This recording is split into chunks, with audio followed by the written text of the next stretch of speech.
Yeah, so we're here with Brian Burton on his big ass farm. I thought the Offit's farm was big ass, or Callahan's or Milby. No, like this is like the Lion King, where it's like all the land that you see is ours, right? Pretty much. Yeah, pretty much. Pretty much. Right now we're on the track, and the infield. He was just telling me gets what goes on the infield? Soybeans. Soybeans, yeah. So you got everybody makes a little extra income with farming, right? But Yeah, I see. Yeah, it seems to go in my uncle's pocket, not mine too much. But oh, hey, okay, yeah, okay. but it's fine. So this is a whole family farm then, Pretty right? much, yeah. How many acres? 662. Acres. So we got you handle the racing aspect, right? Yeah, and he used to have horses, but he doesn't so much anymore. But it's fine. I mean, he has one, but he's not into it like he used to be. He's not into it. I So mean, he's 60 some years old. He goes fishing and hunting all the time. So he don't want to do anything. yeah, exactly. You're all in on the racing thing. Oh, definitely been all in here lately. Do you consider yourself more of a trainer or driver or farmer or owner? No farming. I mean, somehow I get drug into fixing stuff all the time. Like Okay. in the middle of the afternoon, hey, can you come over and help me do this? Right, Or my yeah. cousin will call me, hey, can you? Right. So usually it's like I got to come over and hold the baby while they're turning a wrench or something like that. But anyway, I really like the training more of it than anything. I mean, driving is great, but I mean, driving's fun. Yeah. But training is like, I get it. because he's like yours. Yeah. Because he's like yours. You spent listen. Everybody likes the prima donna driver lifestyle. Yeah. Jump on, jump off. Exactly. But at the end of the day, when you're training one all week and spending the time doing it, True. and then you go out and whoop somebody's ass, And then the that's not prima bad. donna lifestyle, that is a harder lifestyle because like here, like I'm not at the track 5 to 6 days a week. I probably could be, but then I can schedule it so I'm there like 3 days a week or 4 days. So you actually have time for yourself to do other things and whatnot because it just can't be all horses. Because like when I leave this place, I love horse racing. I'm not talking about it. Right. Yeah. Oh yeah. I'm gonna go ahead and watch baseball. I'm gonna go ahead and watch my girls lacrosse team. Okay. Yeah, I like craft beer, so So yeah, dude, you could almost put up a brewery out here. And nobody. Well, there would actually even is know. one in Oh, town. It's that's a really good one. Okay. Yeah, Okay. Gina likes it. So, yeah, girlfriend, wife. Wife. Okay. Yeah. Quick anniversary. Why you gotta ask that question? Oh, Man, March. Got him. Hold on, we Got got married, him. but we got married twice. We got married twice in the same week. Wait, what do you mean? We got married in Cozumel. So the first time we got married by the justice of the priest. Oh, okay. Because you're in Mexico. I think that was the 7th. Okay. And then the 9th, we got married by a preacher on the beach. Okay. So, funny story, we had our 10-year and we both had the date messed up this year. You did? Okay. Yeah. Okay. So as long as she messes it up. Oh, too. exactly. So if I go and ask her, is she gonna mess it up? Oh, absolutely. Okay. Good. Good. We'll do that. I'll just edit that in real quick. Yeah. How did you? Was the wedding better than the proposal, or? Oh, much better. My proposal sucks. It sucked. Oh yeah, it sucked. It was just I would expect that you would must nah. add something. The wedding was destination, so that was great. Okay. Yeah, like 30 of us went down there, so it was a vacation and we were down there for like 10 days and we just had fun. And I would recommend anybody because I waited till I was at least 30. Right. So I knew I wanted to be married. Is that how long you've been married? How long you've been married? 10 years. 10 years. So Yeah. you're 40? Yes. Okay. So I waited till I was 30. Got married when I was 40. Right. So it's fine. Okay. But this horse racing lifestyle kind of it makes the marriage work good because like she does her thing, right? And then I do. Like this is my place to hide. Okay. So I don't have to. She may come in here every once in a while. Right. But like I can come in here and hide. Okay. So if she wants me to do something around the house, which I don't mind doing stuff around the house. Right. But I was like, I gotta go to the farm for a couple hours. Yeah, honey. Oh yeah. There's we got a blacksmith exactly. I gotta wait with the horse for 3 hours. Exactly. So I got a place I can come hide. Meanwhile, we all know blacksmith. If you're they're all bullshitting anyway. Yeah. It so I doesn't can matter, come out here and hide. Yeah. So that's a nice thing. Are we gonna do any more expanding on it? Because again, this is a big ass farm. We got paddocks everywhere. I do want to do another couple pastures. I just don't know. I do have some. I guess they would kind of be like rescue border horses, kind of in the back. Okay. Ones that I've picked up and stuff like that, and I just feed for others. So but that's like my retired horses that have made me a whole bunch of money. That's like that more the ones that have broken down that have a peak, so they just hang out there in the back. Sure. But yeah, I would like to definitely possibly do in here, not in the soybean area. Yeah, but my uncle really doesn't care. But I mean, Where's the house? Is that your house? No. That was my grandfather's old house. My house is actually. That's the grandfather's house right there. Yeah. So where the hell's your house? I don't live on the farm. Oh, you don't live on the farm? No. So that's why I can hide. Oh, he's smart. My man is smart. He knows what he's doing. When you come across the bridge, when you came across this way, my house is on the water down in the town of Cambridge. So. Okay. Yeah. So it's kind of like I got the country lifestyle out here, but my neighborhood's kind of cool.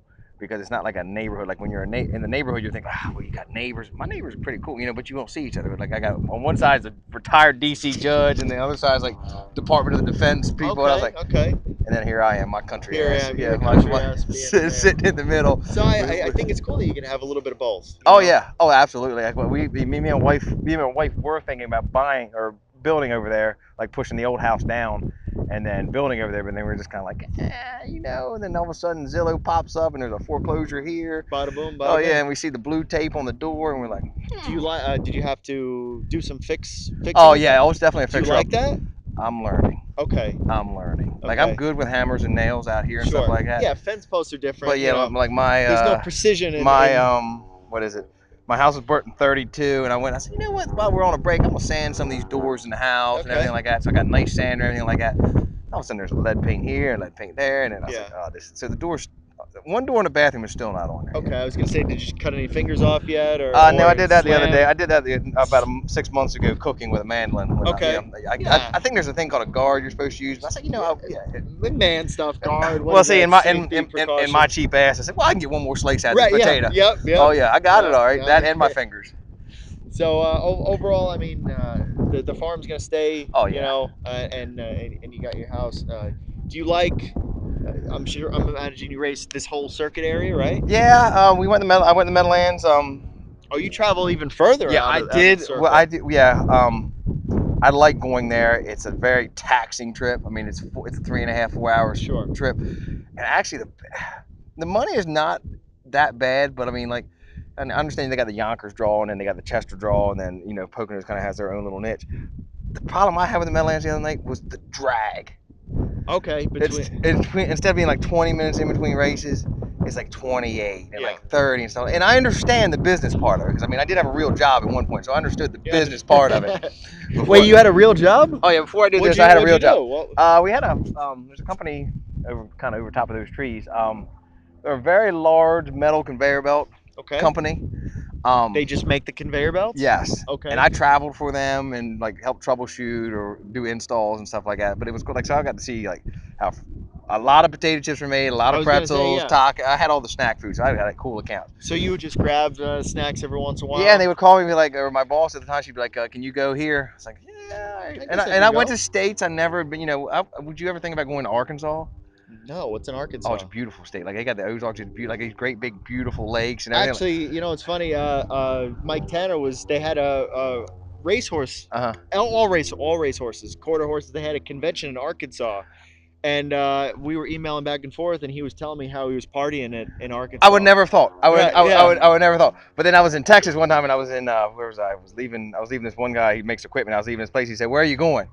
I said, "I'm going to the hot dog plant in Altus, Oklahoma." He said, "You got satellite radio in that car?" I said, "Yeah." He said, "Because you will pick up one radio station the entire way out." Because we went from East Texas to Midwest Texas to Western Oklahoma. Oh boy. Oh yeah. So I mean, and then it was cool. Like I'd be riding through these little towns, and I see this big ass like pole with a siren on top. And I stopped at the gas station one time. I kind of figured out what it was, and I asked one guy in the gas station, "Yeah, if you hear that, you probably want to find some place to hide real quick." And that's a hurricane. Tornado. Tornado. Yeah. But I understand, like, because you can just see, and then like I'd be in you get done and you stop by and you talk to people, you have dinner or sit at the bar or whatever else, and then they tell you like there's a storm over there and there's probably a hurricane in that or something, right. Or I mean tornado. Yeah. But like I would never have thought so the job was cool. It taught me a lot about business and how to manage things. Like you can't be, because it was sales plus install. So it was like this, just like horse racing. It's like you might make, because my beginning meet sucked. Now here lately it's been really good. I think I had a win a second or third the other day. My horse in the Meadowlands, he didn't pick up any money, but he raced really, really good. So I was pleased to go back with him next week and looking forward to that. But the whole me having a real job just taught me how to manage money. Well, so I think that's a big thing. There's plenty, especially in this business, because there's a lot of people that they'll do really, really good, and it's gonna. So you just got to keep I have this threshold. Like this is where I want to stay at. If I get below this number, I'm starting to worry and like, what the hell am I doing wrong here, or what else I got to, what can I cut back on and whatever else. I think managing expenses. Some people can be great trainers, but bad businessmen. Exactly, because like when I went back and worked, because I left the first time, and then when I went back to work for them, they were in like complete disarray, and they overhauled like all the salespeople, and that's why they called me back, and they just made me an offer at that time that I couldn't refuse. And so I went back, and and I went back there, but was still doing this a little bit on the side. Because the guy that helps me, he's already gone for the day because we're going to the track later tonight. But I mean, so he would do stuff in the morning, then I come here later in the evening. Like he did the jogging, cleaning stalls, but I only had like 5 or 6 horses, so it was easy for him to do that. But then once I started back full time, I think I got 17 or 18 in the barn. But at that point in time, I was like, look, I was fine. I did my sales thing again. It was fine. I like traveling, but I was to the point where I couldn't make any more money. And I didn't want the whole management thing because that's all. I was a manager, but I didn't want like the big management because that is a pain. I watched them work 70, 80 hours a week and just get fussed out. I was like, but the funny thing is you're probably working just as much doing horses, but different. I know you just went to the Callahan farm, and Sean's father Nick has got the best phrase that I've ever heard that describes his business. He said, "This is not a job; it's a lifestyle." Yeah, and that's exactly what it is. Not everybody is cut out for it or anything like that. The boy that stables here, Frank Gannon, he was crazy. He went back and sold cars for a little bit, but you could always tell that he loves. So last week he quit. He said, "I'm doing horses again full time." He said, "I'm not." He said, "I love this." He said, "You know, some people like it, some people don't." That's it. And it's a lifestyle, and it's hard for people that don't understand it to get used to it. Well, I would imagine, it's not the end of the world. You did the job. Yep. You can kind of appreciate now horses. You could appreciate the job. You learn what you did. And like my wife doesn't understand it because she's 9 to 5. Like she knows I go there, I'm 8 to 5 or like whatever. But what this job does, even like I've got a race today, so I've got to go over to Harrington. But like if this was another day, like I can see a lot more of. I can take my daughters to practices. Sure. I can see a lot more lacrosse games and stuff like that. Like I can schedule around it. Like when I had a real job, I'd be like, my daughter has practice at 5, so I got to leave work by 4:30, and then then it becomes or corporate, exactly, whatever. Exactly. So this allows you for the most part a lot of leeway here and there. Let's say you got to leave at 4. Hey, I'll come in at 8. Yeah. And it's like, no. What do you mean you come? No. And that's the same thing. No, I'll just come to the barn at 6:30. Because in the summertime, what we do here's my summertime plan with my girls. Like they play a lot of cross, but like whenever they don't have practice or whatever else, I'll come out here. It's usually like a Tuesday or a Wednesday, so I'll get out here early. We'll get everything done, and I'll say make sure you're ready by 9:30, 10 o'clock. I said because we're going to the beach. That's it. Yeah. I love the beach. Like my favorite. Like Ocean City is an hour away. I can leave here. That truck will always have probably 2 or 3 in the summertime beach chairs in the back of it. It might have some hay on top of it, but it'll have beach chairs in the back of it. And we're going. Oh, nice. Yeah, we go to a little beach bar called Coconuts. They serve you food and drinks on the beach, so that's great. So I've known the waitress for years. So I walk on her. I will go there probably sometime around the middle of June, and she will know exactly what we want or what we don't want or whatever else. And the funny story about my daughters, we went to my aunt's condo and went on the beach. My daughter's sitting there like, Daddy, where's the lady that serves us drinks and food? I was like, you guys are so spoiled. This is just ridiculous. So that's what this business allows you to do. It allows you to do stuff like that. Like I wouldn't be able to take off once a week in a regular job and take my kids to the beach. No, not at all. No. So you're living the life. Hopefully, it's summertime now. No more bad weather. Absolutely, yeah. Because I need some grass. My pastures are low. I'm like, God, I'm tired of buying. Because your hay bill keeps going. So and then everybody's hay is getting smaller and smaller and smaller. Like I mean, I got a huge hay shed and it's empty. Just drive to the office and take some hay. Yeah, I could do that. We got a couple guys around here. It's just you got to drive. Like the buddy that I get it from, he lives down the road and he just delivers it. I don't have to touch it. Okay. He delivers it, backs into my big hay shed, so I don't have to touch it. So that's great. That's what you want. Yes, because I don't like fooling with hay. All right, man. So listen, good looking Harrington. Summer is gonna be fun for you. Oh yeah, are you coming down to Ocean Downs? Probably. I'll probably weasel my way through there. It's a cool track. It's interesting. The beach is the better part of it. Yeah, Just go to a couple Yeah, because I'll be traveling up and down the East Coast. Find me. I'll tell you where to go to the beach. Don't listen to the Callahans. Don't listen. They don't know where to go. No, you know what it is. Well, one of my owners is from Ocean City, so she could tell. And I've been going to Ocean City every day for freaking forever, so I know all the little dive spots. Okay. So that's it. I'm going. So We'll plan on something like 4th of July weekend, I think. How about is that the best time to do it? No, unless you're. No. How old are you? 32. And you got a wife now, right? Fiance. Girlfriend. Yeah. What? Like, I'm gonna probably have to propose her at some point or whatever. My family. So 32. You and her can pull off Ocean City still. Okay. Yeah. Okay. You can still pull off Ocean City. All right. Perfect. Yeah. So that's it. Yeah. I mean, you gotta watch out for the pen. You gotta watch out for there's a lot of steroids and everything down there 4th of July weekend. And big guy. The big guys. The fist pump guy. Okay. Oh, you're saying they're gonna Mr. Steal your girl? Oh yeah. Are you a fist pump guy? You a fist pump guy? No. I mean, I'm. You live that up to Jason Thompson. Yeah. Are you Yeah. gonna stop by and visit the ladies' man? Well, I know his ladies' man skills. I've heard are struggling. Actually, you know what? He's got a girlfriend now. does he? Yes, instant family. She's got a kid. Really? Microwaved it. Okay. He said, "I want a family. I'll just find one." Just like That's popped it right in. That's Instant popped it right in yeah, there. Oh, instant family. well, good for Jason. Yeah. So I guess he's off the market now. Because I mean, he's off the market, ladies. I mean, well, now Zach Callahan, Zach is on the market. So that's. did you hear about Zach's qualifying drive the other day? He was saying that he did everything perfect. And, Really? Yeah. Why? What'd he do? Have you ever seen a guy qualify a horse with a whip in his mouth? No. Yeah, Why? Why? What happened? That was Zach Callahan. He was having a hard time holding his horse.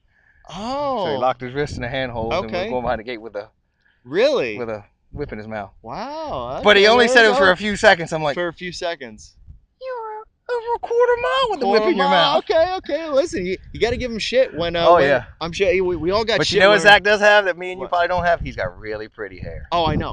Doesn't I he? used How to many times did he run his hands through his fingers through his hair? once every 45 seconds. That's probably about right. Yeah, that's about right. That's about right. So listen, I like this. It's kind of a big. I think all these horsemen's groups, they're all family. Yeah. Right. Oh yeah, all of us are. And Zach's a cool kid. Like Zach has come to the track and paddock for me and stuff like that. Like if I need Zach, I'll just call him and I'll pick him up in Easton or whatever, and we'll go over and he'll warm horses up for me and stuff like that. So Zach is learning and everything like that. And he's just a young guy. He's got to give him shit. Listen, that's what you got. You got it. I got it. Yeah. Give it to Zach, and then when he's I still get it. John Wagner gives me shit every day I'm at the track. Well, he's an old man now. He's an old man that a he's lot an of us old- young people look up to. That's I can right. tell you that I much right now. I know. The old men, it's gaps, right? Oh, It's exactly. yeah. And I would learn anything from John any day. Any little information, it just sinks right in here and everything like that. So. All right. Well, you listen. We could talk for another hour, but Yeah. you actually have work to do. I got to go Yeah. work. I got to try to make money today. He has to go. Yeah. Try. With 2 8 Try. half-mile tracks. That's right.